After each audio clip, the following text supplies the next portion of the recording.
the diversity of its surprising nature living with the land. Our journey begins as dramatic and sudden changes are sweeping over the land. The approaching storm may seem violent and destructive to us, but to nature, it's a new beginning in the cycle of life.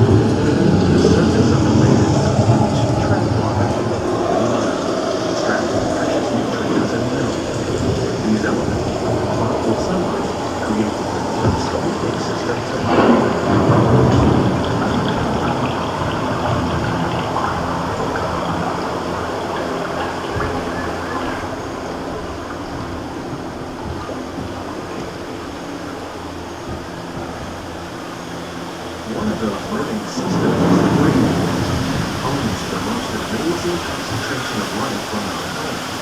Leaves, stems, and beautiful forests cover only a tiny portion of the Earth's surface, but they contain more than half of its planetary area. Rainforests are also extremely rich in protected living systems, providing us with oxygen, food, medicine, and other elements essential to our lives.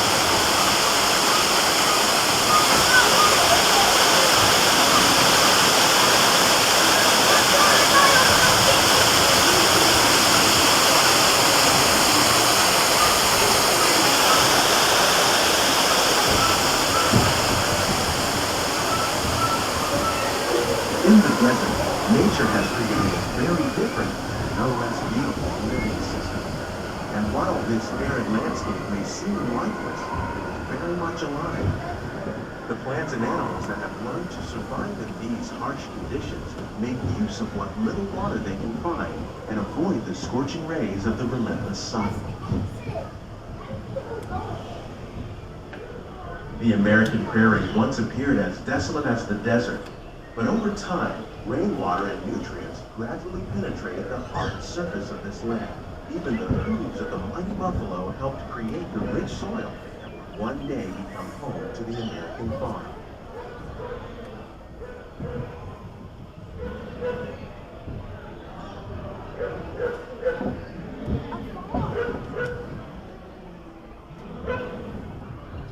Of all the forces at work on the land, humans have had one of the most profound effects. The need to produce food for a growing world led to the enormous use and sometimes overuse of the land. In our search for more efficient ways to grow food, we often fail to realize the impact of our methods.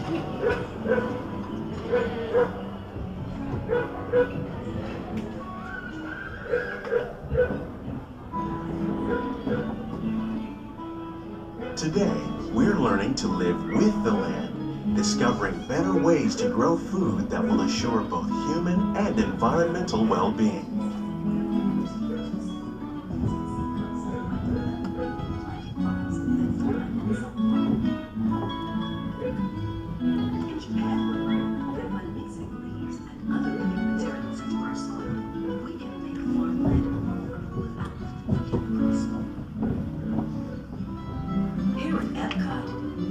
To reduce the need for chemical pesticides by breeding and using natural predators, like ladybugs and wasps, to control pests.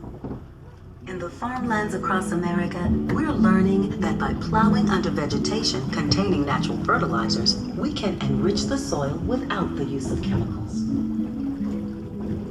In arid regions, we're learning to produce food on desert seacoasts by developing and planting crops that thrive on salt water. In Japan, we're learning that by mixing leaves and other living materials into our soil, we can make farmland more fertile without the need for chemicals.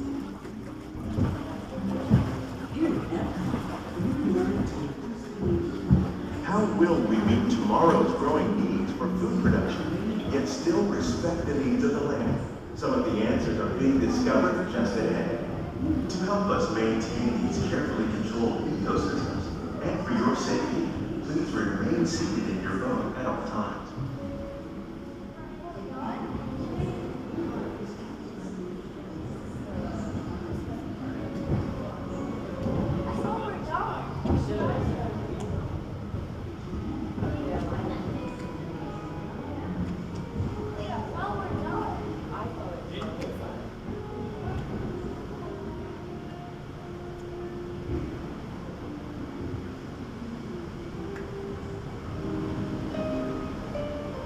Welcome to our glimmering greenhouses, where scientists from EPCOT and the U.S. Department of Agriculture illuminate the wondrous gifts we receive from the land. Join us as we ring in the most bountiful time of the year.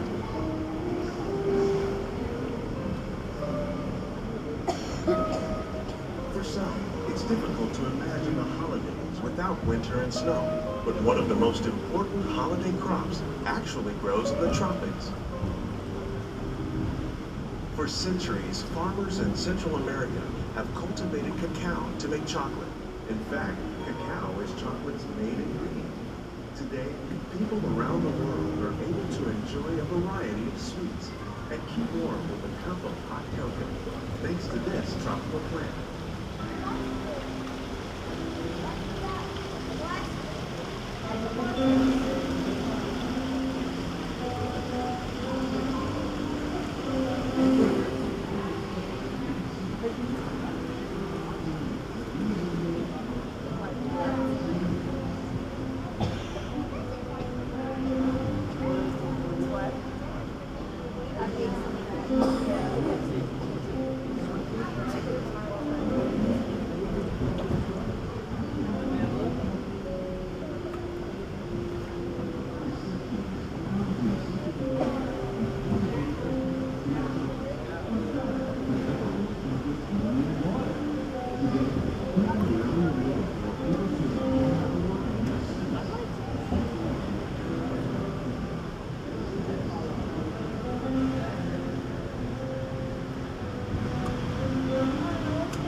Think of holidays, you might not think of fish, but seafood is an essential part of many festive meals.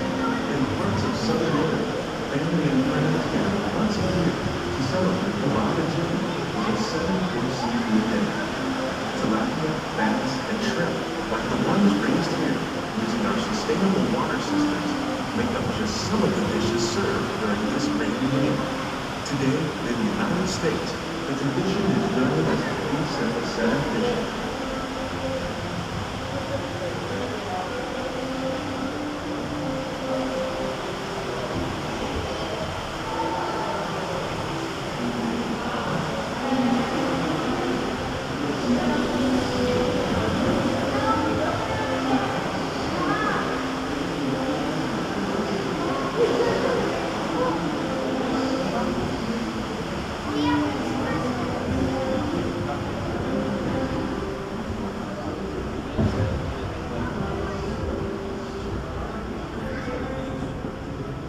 Citrus, like the oranges grown here, are common in Florida, but in Northern Europe, where fresh fruit is rarer in winter, they're much harder to find, making them an extra special stocking stuffer.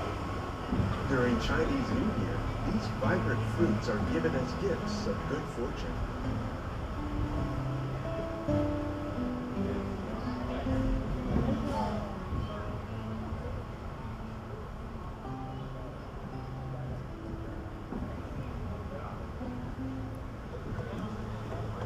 They say it's better to give than to receive.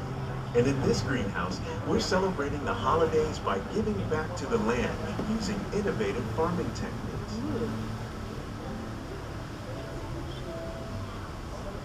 By recycling water, we can give plants rich nutrients. By giving plants ladybugs, we're able to control pests and reduce the need for pesticides. And by growing ground plants vertically, we give them better protection from disease.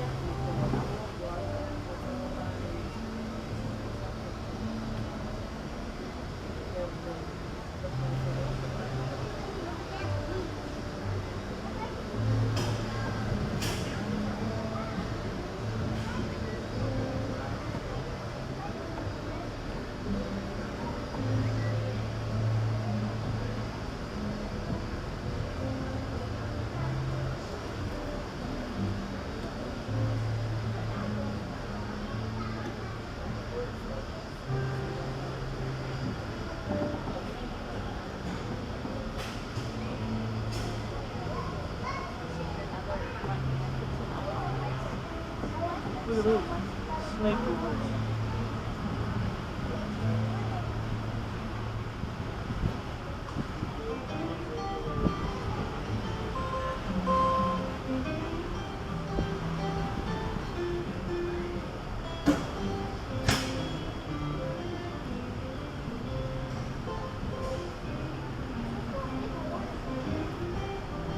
of the plants you see here help spice up the holidays.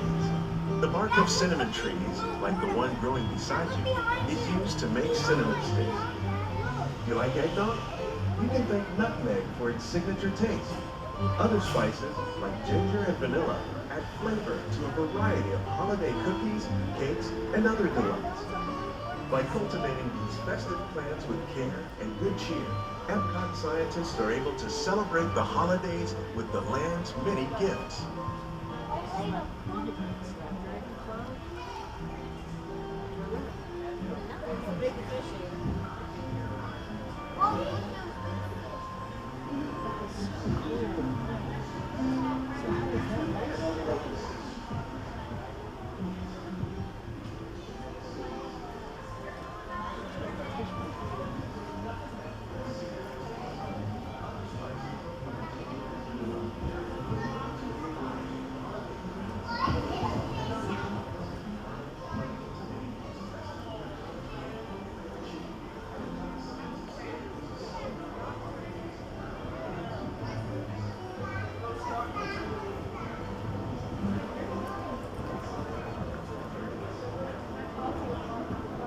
These greenhouses represent just a fraction of the work being done worldwide to produce bountiful harvests for our growing population.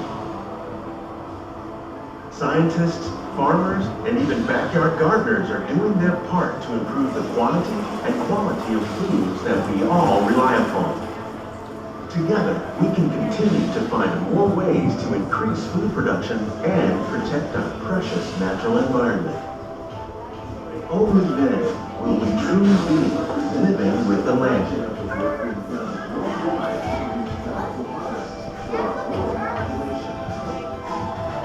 On behalf of Walt Disney World, we hope you've enjoyed this unique journey through our living laboratories. If you'd like a closer look, then check out the Behind the Scenes walking tour. It's a chance for the whole family to get up close and personal with the plants and growing techniques in our laboratory.